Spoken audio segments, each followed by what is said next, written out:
If your washing machine breaks down, you're going to put a part into it, but that might not be the part that is really broken. And when you find out what part is really broken, you'll find out that they don't make that part anymore.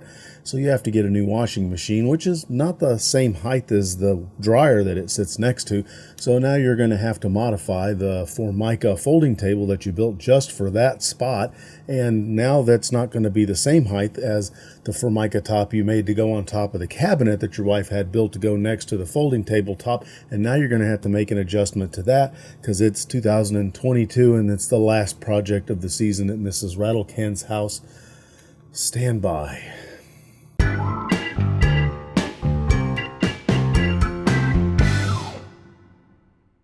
Hey everybody, welcome back to Mrs. RATTLECAN'S house. I am James, and this is the last video of the 2022 season. And, life moves on. So let's get to it.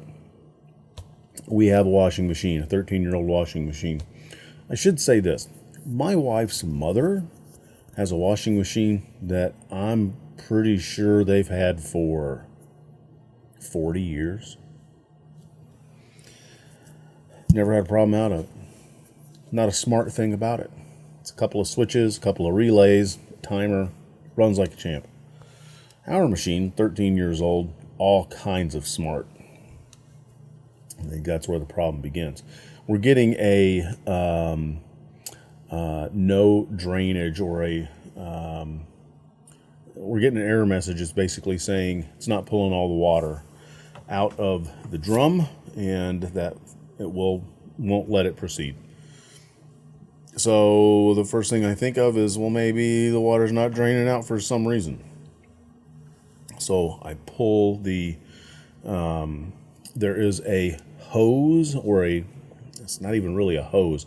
There is a contraption that connects the bottom of the drum with the inlet for the drain pump.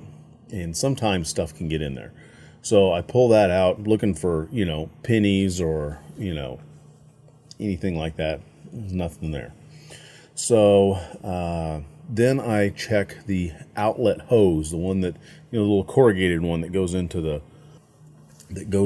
the discharge tube into our sanitary sewer, and I find a small piece of plastic, cellophane, whatever. So maybe this is it. So button everything back up, run a load. Load runs fine. Great. Run another load. Now the load doesn't run. Same type of thing. So some more troubleshooting. I can start a cycle and the cycle will run the pump. And I probably should have done that before I ordered a replacement pump. So, it's not the pump. So what is happening is we're getting an intermittent signal to run the drain pump. So we finally gave up, called in a repairman for our home warranty people. And guy comes in, he looks at it and he goes, yeah, it's a controller. And by the way, we can't get them anymore. So, great. So he fills a report out, submits it in. We get a check back from our warranty company for, X amount of dollars. So we're off to the store. And of course, it being 2022, supply issues and stuff like that. We're finally able to find one of the 3 recommended brands from the repair guy. He says, here are some brands that we repair all the time. And he said, here are some brands that we don't repair very much. So we ended up getting an Amana Unit. The problem is, and my irritation with the home appliance manufacturers is it's not the same size. It's just a little bit taller. So unit arrives, and we can get it underneath the folding table that I have built for Mrs. RATTLECAN. If I don't put the leak containment tray underneath it, and if I take the feet off of it. not the way we want it to happen. So ended up pulling the backsplash off, ended up pulling the countertop, and there is a cleat that this countertop sits onto. So I went out and I built a shim and installed that shim, drilled the holes in so it'll drill into the same holes that goes through the top of the countertop into the cleat. And we put a little adhesive in there, screwed it back down, and was able to get the shelf shimmed back up, because now I have two different sized units underneath that shelf. Get that done, and then remember that there has been a bespoke laundry room cabinet built right next to that, and now it's the wrong size. So ended up taking that countertop off and building a spacer that goes in there in order to bring the level up to, close enough for us to do the kind of things that we do on the countertop. So what ended up, was started out as just a washing machine going weird, ended up being a whole lot more.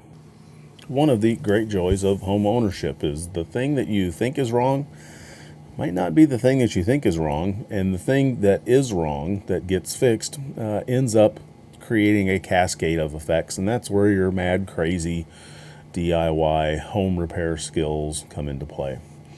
So, that's just kind of the way it went.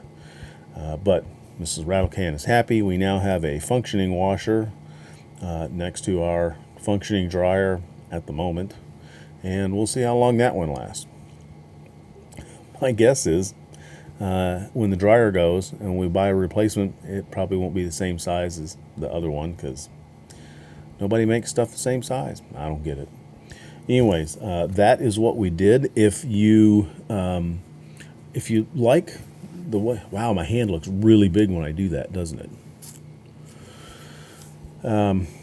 If you like the design of that Formica that is on top of that folding table, you might be interested to know that I have used a piece of that very same material in a guitar building class that I took for college credit, no less, at the school that I go to for, because, you guys know I'm in school for, machining and things like that. And was able to take this course and get a mechanical engineering technology credit out of it. And it's the same Formica that's on this folding table. It came off the same roll because I wanted to do something different in the class, something that I haven't done before, and I have not made a guitar covered in Formica with a stained black back and a Fender style, because I just don't do Fender style stuff. So it was a great experience. There is a 16 part playlist on that. And if you're interested in the minutia of assembling a kit guitar, along the same veins, keep your eyes open in 23, because that is currently under production, and we'll let you know when that's ready to view. So anyways, that is the end of 2022 from here at Mrs. Rattlecan's house. Thank you for subscribing. Thank you for liking. Thank you for commenting.